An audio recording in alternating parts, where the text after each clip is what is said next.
I still remember the exact vibration of my phone on the kitchen counter that afternoon, the way the screen lit up with a number I didn't recognize, the slight hesitation before I picked up.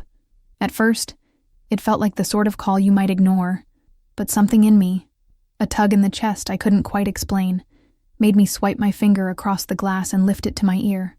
A man's voice, deep and measured, introduced himself as the jeweler from the small shop downtown. I blinked in confusion, trying to understand why he would be calling me, until his next words cracked something inside me. He asked if I was aware that my fiancé had been in the store recently, that he had pawned an engagement ring, my mother's engagement ring. For a moment, it was as if the air itself had thickened and refused to pass through my lungs. I asked him to repeat himself, hoping I had misheard, but he said it again, slowly, carefully, as though he already knew that this revelation would wound me. My mind reeled back to the moment I had placed that ring carefully in a velvet-lined box after my mother's funeral, tucking it away as though I were storing not just a jewel, but her memory, her essence, the echo of her voice telling me, when I was still a girl, that one day this ring would protect me as much as it had represented her bond with my father. She had worn it through arguments, through hospital stays, through celebrations, always with the quiet dignity of someone who believed promises were unbreakable. And now, the man who had sworn to love me forever, the man who had knelt in front of me with words dripping honey, had sold that symbol of my mother's eternal faithfulness for cash to impress another woman. I pressed the phone tighter against my ear, almost afraid of what else I might hear, my pulse hammering, my throat dry. The jeweler must have sensed my silence, because he hesitated before continuing. He said the ring wasn't just any heirloom, that my mother had come to his store before she passed away and had spoken about it, had given him instructions. The way he said it, with a strange weight in his tone, made it feel as though my mother had foreseen something, had prepared for a moment like this. It was then that the nausea truly set in. I wasn't just dealing with betrayal in the present. I was walking straight into the shadow of a secret from the past, a thread that my mother herself had woven and left behind. The minutes after I hung up felt both endless and fleeting. My hands trembled as I set the phone down, and I stared at it as though it were some foreign object, as though the voice I had just heard couldn't possibly have been real. 1,000 images ran through my mind. My fiancé's smile when he had slipped that very ring onto my finger, the way his thumb had brushed against my hand as he promised me a future, the certainty I had felt that day that he was the safe place my mother would have wanted for me. And yet now those images twisted into grotesque parodies of themselves. I began to wonder how long he had been planning it, how long the betrayal had been festering beneath the surface while I, blind and trusting, had believed in us. Every detail of the room around me seemed amplified. The hum of the refrigerator, the ticking of the clock on the wall, the faint rustle of leaves outside. It was as if the world itself knew my life had split into a before and an after. Before, I was the daughter who held on to her mother's legacy, the woman who believed in love, the fiancé who trusted in promises. After, I was the woman who had just discovered that the man she intended to marry had not only betrayed her heart, but desecrated the most sacred memory she had left of her mother. I replayed the jeweler's last words over and over in my head. "Ma'am, you need to hear what your mother told us about this ring before she died." It echoed like a prophecy, like the beginning of a chapter I hadn't been ready to open. There was something else hidden within the gold and the diamond, something I didn't yet understand, and the urgency in his voice told me that this was bigger than a simple transaction of money for jewelry. My fiancé had tried to reduce it to just a ring, but I knew, with a cold certainty settling in my bones, that it was never just a ring. It was a message, a key, perhaps even a warning. I didn't cry. I thought I might, but instead, I felt a clarity cut through me like glass. It was anger, yes, but not the wild, flailing kind. It was cold and precise, an anger that settled deep and grew sharp edges. I knew better than to confront him immediately. The man who had chosen to pawn the most sacred thing I owned for the shallow vanity of impressing another woman would expect screaming, tears, a collapse. He would never expect silence. And so I sat there, listening to the clock tick, replaying every word of that call, and I realized that this was only the beginning. The betrayal had been revealed, but what it meant, the full weight of it, the secret my mother had hidden in that ring, was still waiting for me to uncover. That night, I barely slept. I lay awake, staring at the ceiling, wondering how many lies my life had been built on, wondering how many times I had mistaken manipulation for love. The face of my fiancé flickered in the dark, not as the man I had once adored, but as a stranger whose choices had painted him in colors I had never noticed before. The jeweler's voice kept surfacing, insistent, like an echo that demanded to be followed. By morning, I knew there was no turning back. The call had changed everything. It had ripped away the veil of illusion I had been living under and forced me onto a path I could no longer avoid. I didn't know then what the ring truly concealed, or how far the betrayal stretched beyond infidelity. I didn't know the role I was about to play in unraveling lies that intertwined my past, my present, and my future. But I knew this. I would never look at him the same way again, and I would not rest until I heard every word my mother had left for me. The call had cracked the glass, and soon, everything behind it would shatter. The morning after that call, I found myself holding the small velvet box where the ring had once rested, staring into the empty hollow as if the absence itself could give me answers.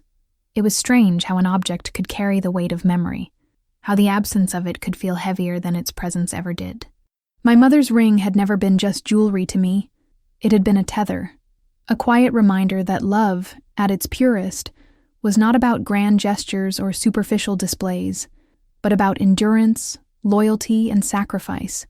I remembered watching her as a child, perched on the edge of her bed, while she prepared for an evening out with my father. She would slide the ring onto her finger slowly, with reverence, as if she was not merely adorning herself, but sealing a vow she had made long ago. She used to tell me that promises were not made with words, but with actions, and that every glance at that ring reminded her of the day my father had chosen her not just for a season, but for a lifetime. After he passed, I saw her wear it with even more devotion, like it became both a shield and a scar. She would touch it absent-mindedly during conversations, her thumb brushing over the diamond, as though she was speaking to him through its surface. On nights when she thought I was asleep, I would catch her in the kitchen with a cup of tea, staring at that ring as though it contained the whole history of her heart. I never asked her what she thought of during those moments, because I was young and perhaps afraid of the answer, but I learned to understand that some things could be too sacred to voice. When she grew sick, when the hospital visits became routine, and her skin paled to a fragile translucence, the ring never left her finger. It was the last piece of her identity she refused to surrender, and even when her hands trembled and weakened, she still wore it as though letting go of it would mean letting go of herself. On the night she passed, she took my hand and placed it over hers, pressing the ring against my skin. Her voice was faint, but the words were clear. "This is not just yours to wear. This is yours to remember." I didn't fully grasp what she meant then, consumed as I was by the fog of grief. But as the years passed, I began to understand. The ring was never meant to be a token of beauty or wealth. It was meant to anchor me, to remind me that I came from a line of strength, that my mother had endured the storms of life with dignity and wanted me to carry that same armor into my own. When I slipped it onto my finger for the first time after her funeral, it was not about fashion or inheritance. It was about stepping into the mantle of resilience she had left behind. That was why the betrayal struck me so deeply, why the jeweler's call echoed like a wound across time. My fiancé had not just pawned an object. He had desecrated a legacy. He had taken something that held the whispered vows of my parents, the sacrifices of my mother, and reduced it to collateral for a shallow performance meant to impress a mistress. He had not stolen from me alone. He had stolen from her, from the woman who had carried me into this world, who had prepared me for a life she would not live to see. The thought of him presenting her ring, our ring, as proof of his ability to provide, made me sick. My mother had provided me with something far greater than wealth. She had given me the strength to stand tall even when abandoned, the wisdom to know the difference between love and manipulation, and the courage to see betrayal for what it was.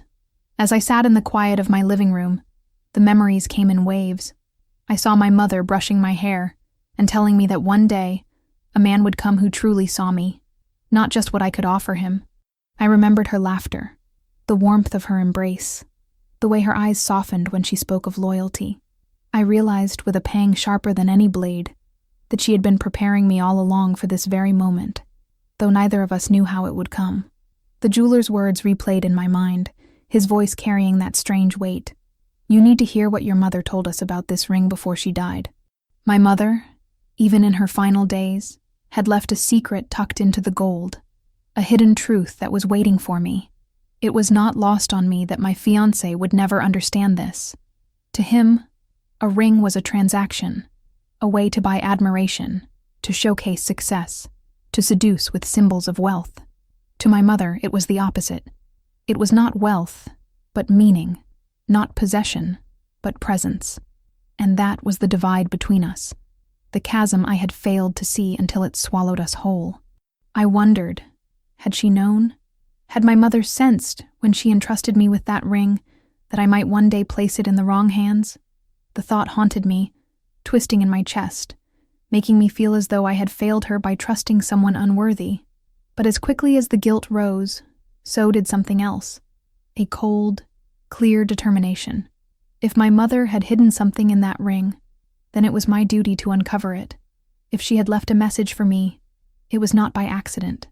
And if the man I had promised to marry had chosen to betray me in this way, then perhaps he had unwittingly set in motion the very reckoning my mother foresaw. I realized that the story of the ring was not over, and neither was mine. The betrayal was not an ending. It was the catalyst, the unveiling of the truth that had been waiting in silence. As I closed the velvet box, still empty, still aching with absence, I whispered to myself that I would not let him define this story. The ring belonged to me, but more than that, the legacy belonged to me. My mother's love, her wisdom, her strength, they were all mine to carry, and no pawn ticket, no mistress, no shallow act of betrayal could erase that. I knew then that I would reclaim it, not just the jewel, but everything it stood for. And when I did, it would not be in silence. It would be in a way that honored her, that made clear to the world that her legacy could not be reduced to just a ring. It was a torch passed down, and I would not let it be extinguished. The memory of her, the ring, the lessons stitched into every glance she gave me, those would guide my next steps. And though my heart ached with loss and betrayal, beneath it all was a growing certainty that this was not the end of her story or mine. It was the beginning of a reckoning, one that would expose lies, strip away facades, and return dignity to where it belonged. When I finally gathered the strength to face him, the house felt like a stage where every detail had been arranged to betray me. The morning light spilled through the curtains with a coldness that made the air sharp, and even the familiar furniture seemed alien, as though it had been watching silently while my world began to crack.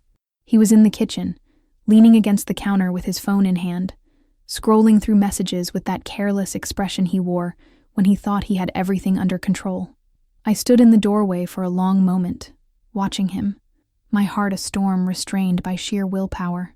He looked up at me with that smile, the one that had once disarmed me, and asked in a casual tone if I wanted coffee, as if the weight of betrayal wasn't suffocating the room. I didn't answer right away. Instead, I crossed the room and placed my hands flat on the table, steadying myself before I spoke. "I got a call yesterday," I said, my voice even, not trembling the way he might have expected. His brow furrowed slightly, but he didn't seem alarmed, not yet. "From the jeweler downtown." The moment the words left my mouth, I saw it, the flicker in his eyes, the brief stutter of his breath before he masked it with a smirk. He tried to laugh it off, tilting his head like I was being ridiculous. "Oh, that? You're not still thinking about that ring, are you? Honestly, you're overreacting. It was just a ring. Just a ring." The phrase hit me like a slap, not because of what he said, but because of the sheer audacity in his tone. He leaned closer, speaking as if he were offering me a reasonable explanation. I needed to show her I could provide, that I wasn't just talking about the future, but that I could back it up. It was business, image. That's what matters in this world. Don't be so dramatic. In that moment, I didn't scream. I didn't throw anything or cry the way he might have rehearsed in his mind. Instead, I stood straighter, letting the silence stretch so uncomfortably that even he shifted against the counter. I studied him like a stranger, realizing that I was looking at a man who had not only broken my trust, but had desecrated something sacred, something beyond him. I thought of my mother's hands, frail yet unyielding, clutching that ring until the very end, and I contrasted it with the hollow justification spilling from his mouth. He wasn't just unfaithful, he was cruelly indifferent. I asked him if he had any idea what that ring meant, if he understood that it wasn't about diamonds or gold, but about a promise that had survived decades of storms. His shrug was answer enough. "You're making this bigger than it is," he muttered, like a child caught in a lie, but too arrogant to admit it. My anger sharpened into clarity. He wanted me to fold, to doubt myself, to believe that I was the one exaggerating. But I could see the truth in the slight twitch of his jaw, the defensive tilt of his head, the way his eyes darted away from mine. He wasn't sorry. He was only sorry I knew. I walked past him, refusing to let him close the distance, and picked up my bag from the chair. He called after me, his tone shifting from mocking to impatient. "Where are you going now?" I turned to face him, my expression calm, almost too calm. "To reclaim what's mine," I said. His laugh followed me as I walked to the door, a hollow sound that clung to the walls. "Good luck with that," he sneered, as if confident I would crawl back eventually. But he didn't know what I knew. He didn't know that the jeweler's words still rang in my ears, that my mother had left something behind in that ring, something he had never imagined. As I stepped outside, the crisp air hit me, filling my lungs with something that felt dangerously close to freedom. My hands were still trembling, but not from fear. This time, it was from resolve. He thought he had reduced me to silence, that he had cut away my strength with betrayal, but what he had really done was awaken something I hadn't known I carried. My mother's legacy, her voice, her presence in that ring. They weren't gone. They were waiting for me to uncover them, and I knew, with every step I took away from him, that the confrontation we had just shared was not an ending, but the first fracture in the facade he had built around us. The real confrontation was yet to come, and when it did, it would not be in the privacy of a kitchen. It would be where his words and his betrayals could no longer hide in the shadows. For now, I left him standing there, arrogant and unrepentant, unaware that his downfall had already begun the moment I chose not to collapse. I could still hear him in my mind, dismissing my pain with that cruel refrain. It was just a ring, but in my heart, I knew better. It was never just a ring. It was my mother's vow, my inheritance, my shield, and it would be the weapon that destroyed him. In the days that followed, silence became my most powerful weapon. I said little to him, offering no explanation for my sudden distance, and though he pretended not to notice, I saw the way his eyes lingered on me, searching for cracks, for signs of weakness that would assure him he still had control. He underestimated me, and that ignorance was the very thing that began to unravel him. While he laughed with friends, while he scrolled through his phone and wore the mask of a confident fiancé, I moved in the shadows of his life, quietly piecing together fragments of truth. It was not enough for me to know that he had pawned my mother's ring. I needed to know who had been worth such a desecration, who had whispered poison into his ear until he thought it reasonable to betray not only me, but the very memory of the woman who raised me. Her name appeared first in snippets, the kind you could dismiss if you weren't looking carefully. An unfamiliar perfume clinging to his shirt when he returned home late, a name that flickered across his screen only to be quickly hidden, a pair of receipts tucked hastily into his wallet with 2 glasses of wine ordered, though he always told me he preferred beer. It was the jeweler, strangely enough, who helped me piece it together, though he didn't mean to. When I went back to the shop, my voice calm and composed, he told me she had been with him when he pawned the ring, that she had admired it with greedy eyes before he slid it across the counter. I clenched my fists at the thought of her touching what had once been my mother's, imagining her delicate fingers brushing against its surface with none of the reverence it deserved. The jeweler didn't know her name, but he remembered her face. Expensive makeup, a smile that seemed rehearsed, the kind of woman who carried herself as though the world owed her admiration. I didn't need much more than that. A few quiet searches through his emails, the ones he thought were hidden, but which he had carelessly left unguarded, and the puzzle was complete. She was a colleague, someone he had worked alongside for months, maybe years, someone who had always been in the periphery of his stories but never named. Now she had stepped into the center, not only stealing his loyalty, but demanding proof of his devotion. Proof that came in the form of the one thing he should never have touched. It wasn't enough that he gave her his time, his words, his body. She wanted symbols, tangible evidence that he would choose her over everything else, even me. And he had obliged, offering her the ring that carried my mother's final promise. I studied her social media with a cold detachment, scrolling through photos where she posed with hollow confidence, her lips curled in that same practiced smile the jeweler had described. She posted quotes about strength and independence, but in the captions, I could read the subtext of someone who thrived on being desired, someone who needed validation not from her own achievements, but from the men she could lure away from others. I thought of her eyes on my mother's ring, sparkling not with appreciation for its history, but with greed, and something in me hardened. She was not simply an accessory to his betrayal. She was the catalyst, the one who had asked for proof, who had demanded he give up something sacred to me in order to prove his worth to her. But the more I learned about her, the more I realized that her power over him was not born of love, but of manipulation. She whispered to him that he wasn't enough, that he needed to show her he could provide, that she couldn't waste her time on a man who only spoke of success instead of demonstrating it. She played on his insecurities, the ones he hid beneath arrogance and bravado, until he bent himself into the shape she wanted.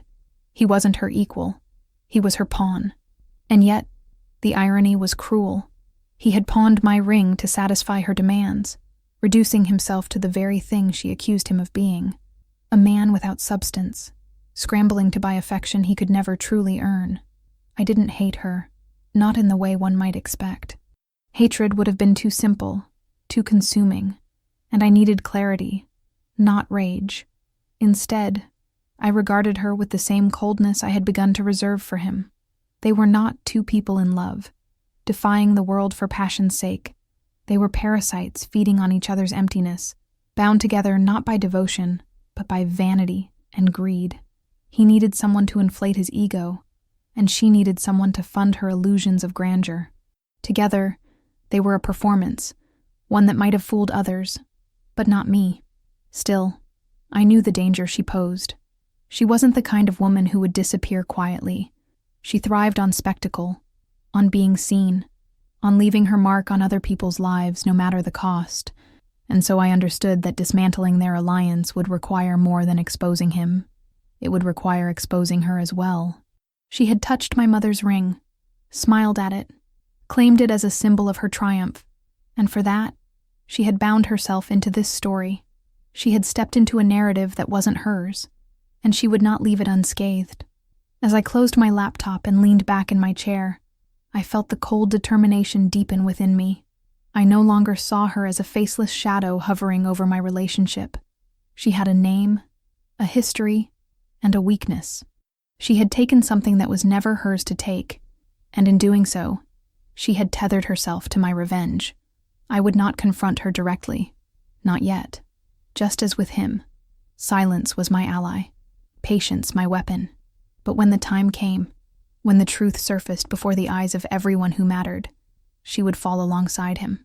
The poison she had dripped into his ear would turn back on her, and the spectacle she craved would become the stage of her own undoing. For now, I let the knowledge settle into me like a blade being sharpened. I had seen her face, heard her voice through the digital trails she left behind, understood the strings she pulled, and I knew, with an icy certainty, that this was no longer just about betrayal. It was about reclaiming what was stolen, about honoring my mother's legacy, and about ensuring that neither he nor his mistress ever forgot the price of desecrating something sacred. I returned to the jeweler's shop with a heaviness in my chest that only deepened the moment the bell above the door chimed and I stepped inside. The air was cool and carried the faint metallic scent of polished gold and silver, but to me it smelled of memory and betrayal. The glass cases glimmered with neat rows of rings and necklaces, yet none of them mattered. My eyes sought only the one object that had been taken from me, the one piece of my mother that I still felt was alive. The man behind the counter recognized me immediately. His face shifted from professional neutrality to something gentler, as though he understood that this visit was not about commerce. His voice was low when he asked if I had come to reclaim the ring, and I nodded, though reclaiming felt like the wrong word. It was not simply retrieving an item from a pawn shop. It was restoring the thread that tied me to my mother, a thread that my fiancé had tried to cut. The jeweler disappeared into the back room, and for a moment I was left alone with the quiet ticking of a clock on the wall. Each second seemed to echo with all the years my mother had worn that ring, each tick like a heartbeat reminding me that time had carried me to this moment for a reason. When he returned, he set the small velvet box on the counter, the very same one I had kept it in for years, and slid it toward me. My breath caught in my throat as I lifted the lid. There it was, gleaming softly under the shop's lights, the diamond unassuming, yet profound, the band worn smooth by decades of devotion.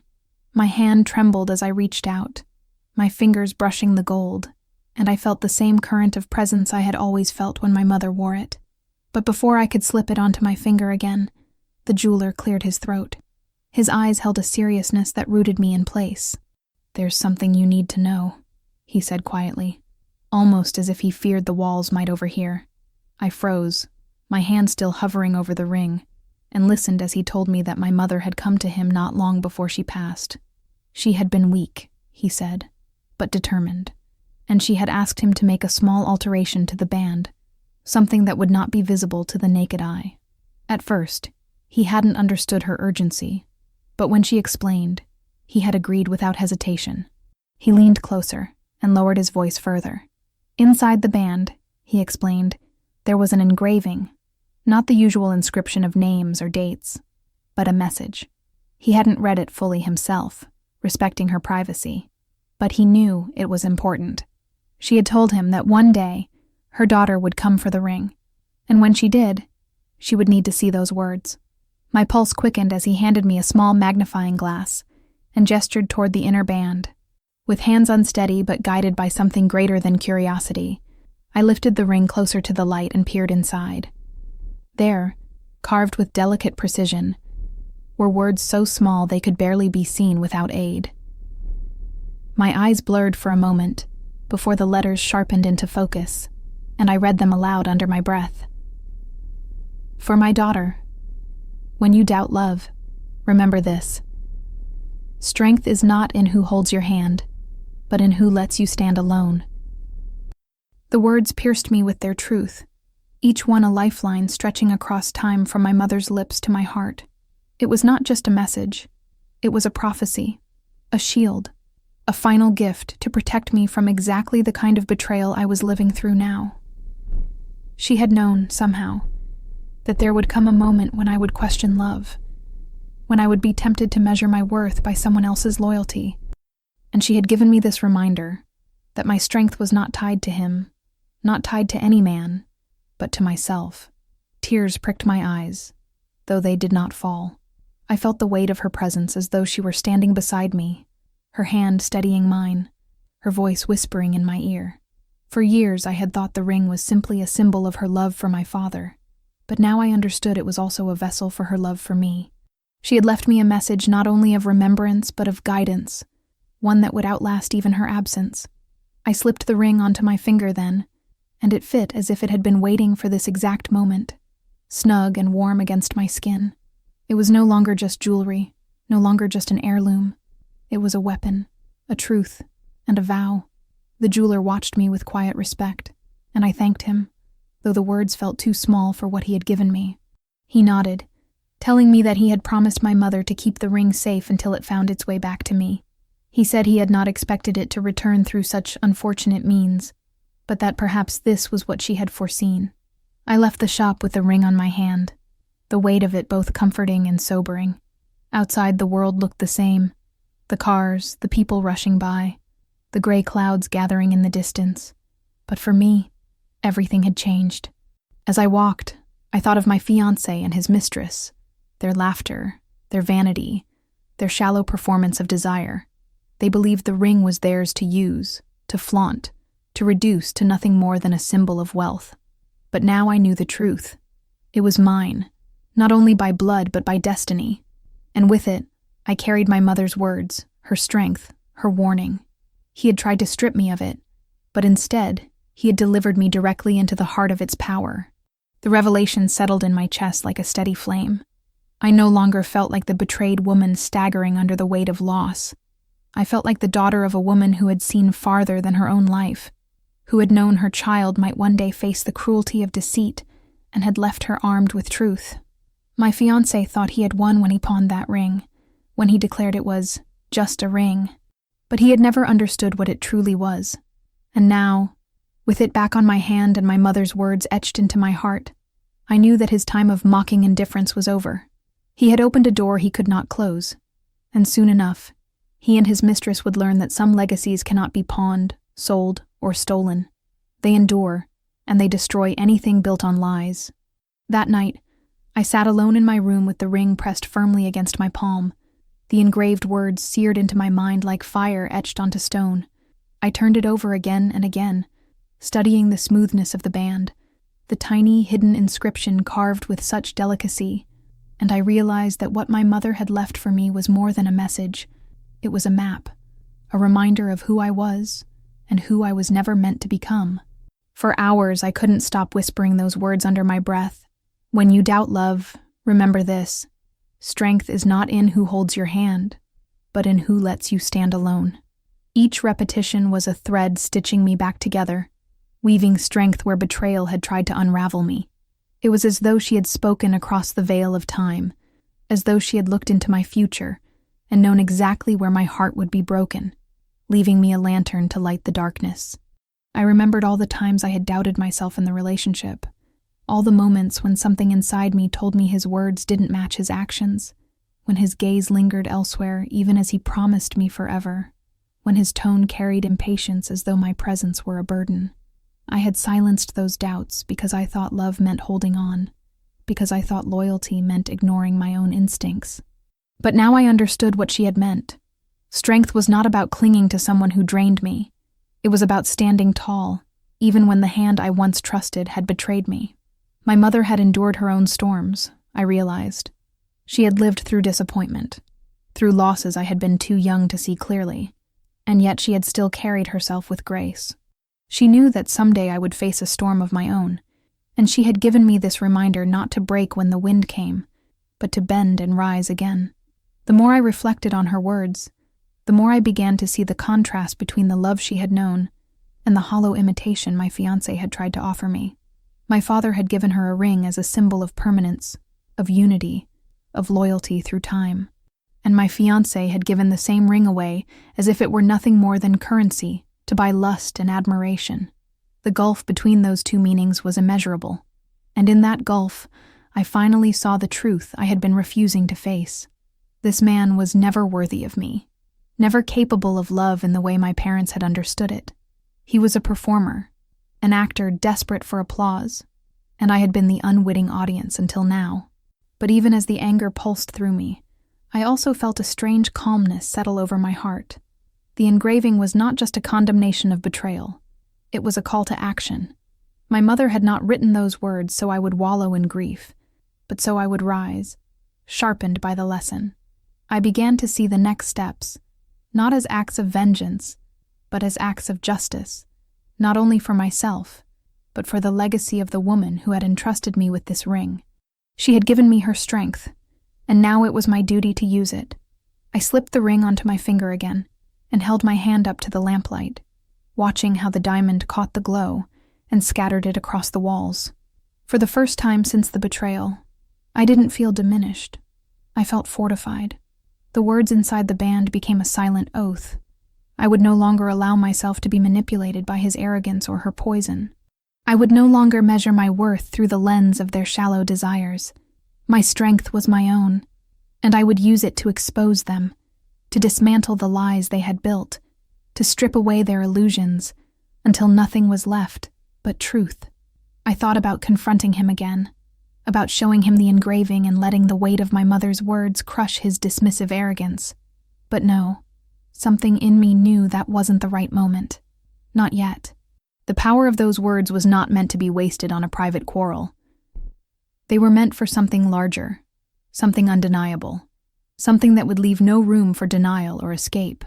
My silence now would be the sharpest preparation, a blade honed on patience. When the moment came, the words would not be mine alone. They would be my mother's voice speaking through me, and their truth would silence him far more than my rage ever could. As the night deepened and the world outside fell quiet, I felt the burden of loneliness give way to a strange kind of clarity. Yes, I was standing alone now, abandoned by the one who had sworn loyalty, betrayed by the one who should have guarded me. But standing alone did not mean being weak. It meant being unshakable. It meant reclaiming my place, my dignity, my story.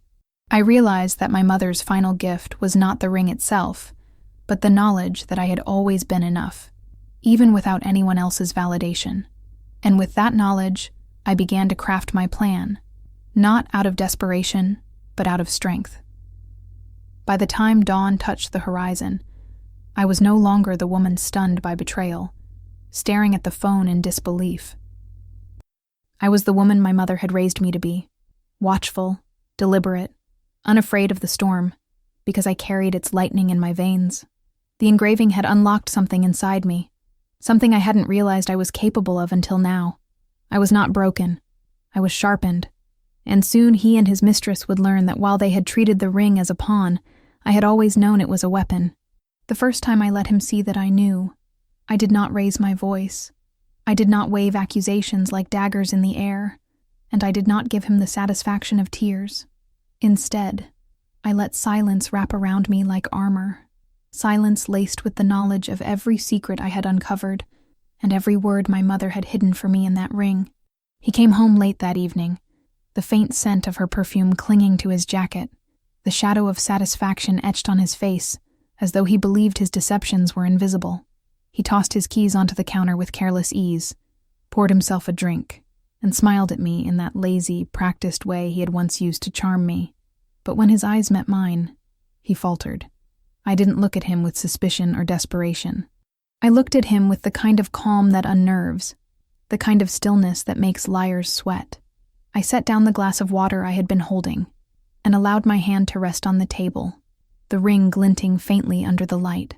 I watched his gaze drop to it, the brief flicker of recognition in his eyes, the tightening of his jaw.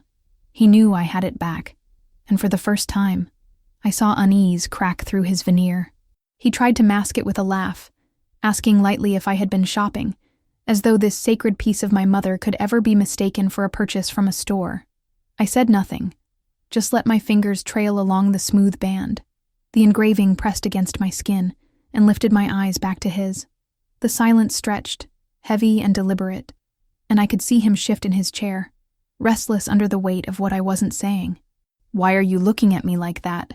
he asked finally, his tone caught between irritation and unease.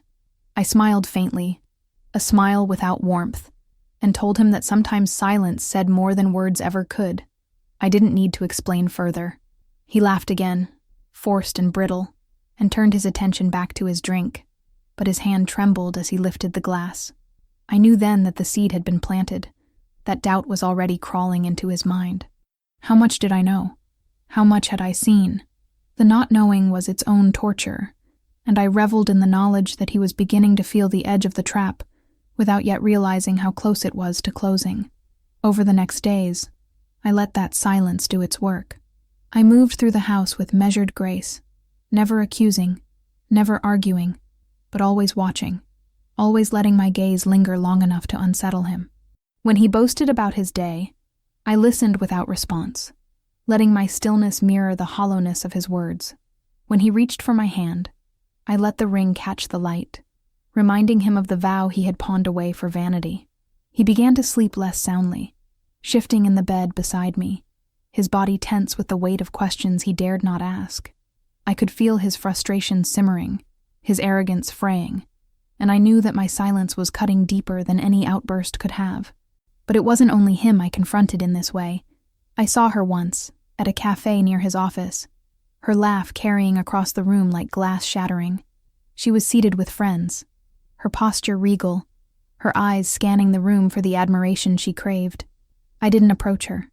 I didn't need to. Instead, I sat at a nearby table, placed my hand on the surface so the ring gleamed clearly in the light, and waited until her gaze drifted to me. When she saw it, I caught the flicker of recognition, the sudden falter in her smile, and I held her eyes with the same calm, unshakable stillness I had used on him. She looked away quickly, her laughter forced now, her hands tightening around her cup. I left without a word. But the message had been delivered. I knew, and worse for her, I wasn't afraid. That was the essence of the first confrontation. It was not about exposing everything at once, not about shattering the glass in a single blow. It was about cracks, small and precise, that spread silently until the whole facade threatened to collapse. I wanted him to feel the ground shifting beneath his feet, to sense that something was coming, but not know when or how. I wanted her to glance over her shoulder in crowded rooms, to wonder if the silence I carried was a storm gathering on the horizon. Their fear was my preparation, their unease my advantage. At night, as I lay awake tracing the engraving with my thumb, I realized the power of patience. My mother had known it too. She had lived a life where strength was quiet but unyielding, where dignity came not from noise, but from endurance. Her words echoed through me as I watched them both begin to fray under the weight of what they didn't understand. They thought betrayal had made me weak. They thought silence meant surrender. But silence, when wielded with intention, is not surrender. It is the sharpening of a blade before it is revealed. By the time the week ended, he had grown jumpy, defensive at the smallest things, lashing out with irritation when I hadn't even spoken. She had gone quiet on social media, her usual stream of staged photos suddenly absent, as though she too had begun to wonder if eyes were watching. I moved among them like a ghost, unseen yet undeniable, my silence pressing against them until it became unbearable. This was the first confrontation, the kind that leaves no evidence but leaves scars all the same. And I knew, with a cold certainty, that the next one would not be silent. It would be loud, undeniable, and public. And when it came, there would be no refuge left for either of them. The day of the reckoning did not arrive by accident. It was something I crafted with the same care my mother must have put into her hidden engraving, deliberate and quiet, until the moment it was unveiled. I chose the setting not for drama, though it would become that, but for symbolism. It was a dinner with family and close friends, the kind of gathering where trust and intimacy should have lived, the kind of evening where laughter should have been unbroken. Instead, it became the stage where masks would finally be torn away. He had insisted on hosting, eager to play the role of attentive fiancé, the man who could stand before others as a picture of stability and success. She was there too, of course, hidden in plain sight among acquaintances, her smile too wide, her gaze darting with the hunger of someone who craved recognition, even in stolen places. I had known she would come. That was part of the plan. The house was filled with the warm hum of conversation, the clinking of glasses, the aromas of food carefully prepared. He moved through the crowd with practiced ease, shaking hands, laughing too loudly, touching my shoulder with the casual intimacy of a man who believed his audience would see only harmony. I played my part, smiling faintly, speaking little, my calm composure already unsettling him as it had in our private moments. The ring caught the light every time I raised my glass, a silent herald of what was to come, and I saw the way both he and she noticed, their eyes betraying a flicker of unease. I waited until the evening was settled, until the food had been served and the wine had flowed enough to soften voices, but not to dull perception. I let the room bask in its illusion of normalcy, and then I rose, not hurriedly, not with anger, but with the poise of someone who had carried truth like a stone in her chest for too long. Conversations faltered, as eyes turned toward me, expecting perhaps a toast or a story. My fiancé's smile tightened, confusion flashing behind it, but he said nothing. I lifted my glass, and in a steady voice that carried through the room, I began to speak.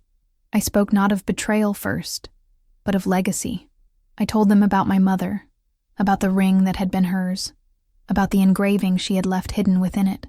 I told them how she had worn it through sickness and joy, how she had pressed it into my hand with words of strength as her own life faded. I let them see what it meant to me, why it was more than metal or stone, why it was a vow that outlived the woman who had made it. And then, with that foundation built, I revealed the truth. I told them how the ring had been pawned, not out of desperation, but out of vanity, pawned to impress another woman who sat among them even now. I saw the shift ripple through the room, the shock in the eyes of those who turned to him. To her, the gasps muffled by hands raised to mouths. He tried to interrupt, stammering something about exaggeration, about misinterpretation, but I silenced him not with raised voice, but with evidence. I had gathered everything, the receipts, the messages, the details of his visits to the jeweler, even the words the jeweler himself had shared with me. I laid them bare before the witnesses who mattered, not screaming, not dramatic, but with the steady certainty of someone who had nothing left to lose. Each piece of proof landed heavier than the last, and with every word, the room shifted further from him. The mistress's face flushed, her practiced smile shattering as whispers spread around her. She tried to laugh, to dismiss it as lies, but the evidence was too precise, too undeniable, and the silence of the audience was its own judgment. I could feel the weight of my mother's presence in that moment, as if her hand rested lightly on my shoulder, as if her voice whispered through me. The engraving pressed against my skin, a reminder that strength was in standing alone, and I stood taller than I had in years. My fiancé's mask crumbled before everyone, his arrogance unraveling as he realized he could not charm or dismiss his way out of this. His protest grew desperate, his tone rising, but the more he spoke, the smaller he seemed. The mistress, once radiant with pride in her conquest, now looked cornered, her eyes darting for escape, her confidence collapsing under the gaze of those who had once admired her. The room became a tribunal, and I its silent judge. I did not need to shout, because truth carried its own thunder. I simply told the story, piece by piece, until there was no room left for denial. By the time I finished, the silence was deafening, heavy with judgment and betrayal. He sat there, pale and sweating, his drink untouched, while she stared at her hands, unable to meet anyone's eyes. I raised my glass one final time, not in a toast, but in closure. I told them all that this ring, once desecrated, had been reclaimed, and that no betrayal could diminish its meaning. I said it with the calm certainty of someone who had finally stepped into her strength, and I saw the way eyes that had once pitied me now regarded me with quiet respect. When I sat down, I did not look at him, nor at her. I had no need. The exposure was complete, the masks torn, the truth laid bare in front of those whose opinions mattered most. I did not gloat. I did not smirk. I did not revel in their humiliation, because this was not about spectacle for me. It was about reclaiming dignity, about honoring my mother's legacy, about ensuring that betrayal was no longer hidden, but dragged into the light where it belonged. The audience would carry what they had seen and heard far beyond that room, and both he and she would find themselves living in the shadow of it long after the night ended. As the dinner resumed in fractured murmurs, I touched the ring once more, and felt its weight settle into me differently now. It was no longer a symbol of loss. It was a symbol of justice, of exposure, of truth. And as I glanced briefly at their ruined composure across the table, I knew the spectacle was only the beginning. Their implosion was yet to come, and I would not have to lift a finger to make it happen. After that night, after the silence of the room had closed around them, and the whispers had followed them out like a tide they could never escape, their downfall began not with a roar, but with a series of small fractures that widened into an unbridgeable chasm. I did not need to lift another hand or speak another word to hasten it. Truth had already done its work. The poison they had poured into me began to seep back into them, corroding the thin thread that bound them together. For a time, they clung to each other out of desperation, as though mutual ruin might transform into solidarity. But betrayal does not make a foundation. It makes quicksand, and they were sinking fast. He tried to control the narrative, of course. In the days that followed, I heard from friends and acquaintances that he had tried to explain everything away, claiming I had exaggerated, that I had fabricated stories out of jealousy, that the ring had been nothing more than a misunderstanding. But each explanation contradicted the last, and the more he spoke, the less anyone believed. The evidence had been too precise, the exposure too public, and the cracks in his credibility widened with every attempt to patch them. Even those who once defended him grew quiet, their loyalty eroded by the undeniable truth they had witnessed with their own eyes. And then there was her. The mistress who had smiled so widely in her triumph now found herself cast in the shadows of disgrace. At first, she tried to brazen it out, posting carefully curated photos and quotes about strength and resilience, as though she could rebrand herself into innocence. But the comments beneath her posts told a different story. Whispers had spread faster than wildfire, and people who once envied her began to see her for what she was, a thief of trust, a woman whose power relied not on her own merit, but on what she could siphon from others. The likes diminished, the invitations slowed, the admiration curdled into disdain. It was inevitable that their frustration with the outside world would turn inward. I was not there to witness their fights, but I didn't need to be. I could imagine them with clarity, the accusations flying back and forth, each one sharpening into the kind of words you cannot take back. She blamed him for being careless, for letting himself be exposed, for not protecting her from the humiliation. He blamed her for pushing him, for demanding proof of wealth and loyalty, until he had made the fatal mistake of pawning what could never be pawned. In their arguments, my mother's ring was no longer a symbol of triumph, but of ruin, the object that revealed the emptiness of what they had built. The implosion spread outward, touching their professional lives as well. He began to falter at work, his arrogance no longer interpreted as confidence, but as the brittle cover of a man crumbling. Colleagues whispered, clients withdrew, and doors that once opened easily to him began to close. She too felt the ripple, her reputation stained, her name tied not to allure, but to scandal. The very stage they had built to showcase their performance now became the scaffold of their downfall. They had once fed on each other's vanity, but now they consumed each other's failures. I saw it in their faces when our paths crossed briefly weeks later, not by my design but by coincidence. They looked smaller somehow, diminished, like statues eroded by rain, their brightness dulled into something gray and brittle. They avoided my eyes, as though even a glance from me could undo what little they still clung to. I didn't need to say anything. My silence had spoken long before, and now it echoed louder than any words could.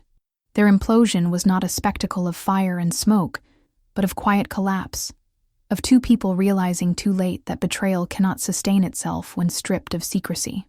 At night, when I turned the ring on my finger, I thought not of them, but of my mother, of the way her message had guided me through the darkness. She had not told me to destroy them, only to remember where strength truly lived, and so I let their implosion run its course, untouched by my hand, inevitable as gravity. They had sown the seeds of their own destruction the moment they tried to reduce love to a transaction, loyalty to an accessory, dignity to a pawn ticket. All I had done was hold a mirror up to the truth. Their implosion was, in the end, the truest justice. They had betrayed each other, even as they betrayed me, and in their scramble to shift blame, they became each other's undoing. I didn't need revenge beyond that. Watching them collapse under the weight of their own lies was enough, and as the last pieces of their facade crumbled, I stood apart, untouched, carrying with me the legacy they could never stain. The ring on my hand glinted in the dim light of my room, not as a reminder of pain, but as a testament that truth, once revealed, does not need to shout to destroy. It only needs to be seen. When the implosion had already hollowed them out, leaving their reputations in tatters and their once smug postures reduced to weary shadows, I understood that the story could not simply end in their collapse. For weeks I had carried the engraving of the ring like a secret fire, its words whispering through my blood every time I touched the band. Strength is not in who holds your hand, but in who lets you stand alone. Those words had not been meant to make me only endure. They had been meant to make me rise. And so I chose the final moment, not out of spite, but out of necessity, to ensure that their betrayal would not only wither in whispers, but echo in consequence. The stage presented itself almost naturally, a formal gathering organized by mutual acquaintances, the sort of event where appearances mattered, where masks were usually polished and smiling. I did not seek it, but when the invitation arrived, I felt the quiet pull of inevitability. This was where the last piece would fall. They were there, of course, sitting apart yet tethered by their shared disgrace, their smiles brittle, their clothes carefully chosen, but failing to hide the exhaustion in their eyes. He looked older, his arrogance dulled into a kind of nervous energy, while she carried the brittle charm of someone who knew her beauty no longer commanded admiration but suspicion. I walked into the room not with triumph, but with a steadiness that startled even me, my mother's ring gleaming softly on my hand, the engraving pressed against my skin like a vow fulfilled. Conversations quieted as I entered, not because I demanded it, but because truth, once lived, radiates in a way that cannot be ignored. The final blow was not loud. It was not cruel. It was simply undeniable. I spoke calmly to those around me, retelling the story of the ring not as a confession of pain, but as a declaration of resilience. I explained how it had been pawned, how it had been desecrated, but how it had returned to me carrying more than memory. It carried my mother's message, the very strength that had allowed me to stand there unbroken. I did not point at them. I did not name them directly. I did not need to. Everyone already knew. The weight of silence settled over them more heavily than any direct accusation could. Their faces grew pale, their hands restless, their eyes unable to meet anyone else's gaze. The crowd did the rest, their glances sharp, their whispers louder than shouts. In that moment, they were no longer people who had wronged me. They were symbols of what happens when deceit tries to masquerade as love. The finality came not from their humiliation, but from my reclamation. I raised my hand slightly, the ring catching the light, and I told them that legacy is not something you can pawn, not something you can steal, not something you can soil with vanity. Legacy is carried in blood, in memory, in words hidden in gold to survive beyond the grave. I told them that my mother had given me strength disguised as a jewel, and that strength had carried me through betrayal into clarity. By the time I finished, there was no applause, no cheers, only a silence thick with the weight of truth, the kind of silence that lingers long after the moment has passed. When I left the gathering, I did not look back. I didn't need to see their faces contorted by shame or their bodies shrinking under the gaze of others. That was no longer my concern. My life was no longer entwined with theirs, and the satisfaction did not come from their ruin, but from my release. The final blow was not theirs to receive, but mine to claim, the blow of rising, of reclaiming what had been stolen, of proving that love's betrayal could not erase the legacy of love that had come before. I walked into the night air and felt the cool wind on my face, the city alive around me, and for the first time in months, I did not feel like I was carrying a weight. I felt like I was carrying a torch. Back at home, I sat by the window with the ring on my hand, tracing the engraving as dawn crept across the sky. I thought of my mother, of her laughter, her resilience, her ability to endure storms with grace. I thought of how she had trusted me to carry her legacy, how she had known that someday I would need her words more than her presence. And I realized that I had not only survived this betrayal, I had been transformed by it. The woman who had once measured her worth in someone else's promises had been stripped away. In her place stood someone who knew her own strength, who understood that silence could be sharper than screams, that exposure could be more powerful than vengeance, and that dignity could never be pawned. The ring glimmered faintly in the early light, no longer just a reminder of what I had lost, but a symbol of what I had gained. It was my mother's final gift, yes, but it was also my own victory, proof that betrayal cannot diminish those who choose to rise above it. He had tried to reduce it to just a ring, but I knew better. It was everything. It was love, it was legacy, it was strength. And as I closed my eyes, I whispered into the silence of the morning that I was ready to begin again, not as a victim, not as someone broken, but as a woman reborn, carrying in her hand the light of everything her mother had been, and everything I had now become. And that was the true ending, not their implosion, not their disgrace, but my reclamation. The final blow was never about them. It was about me, about rising from the ashes of betrayal to stand alone, stronger than I had ever been. My mother's legacy not just intact, but blazing brighter than ever.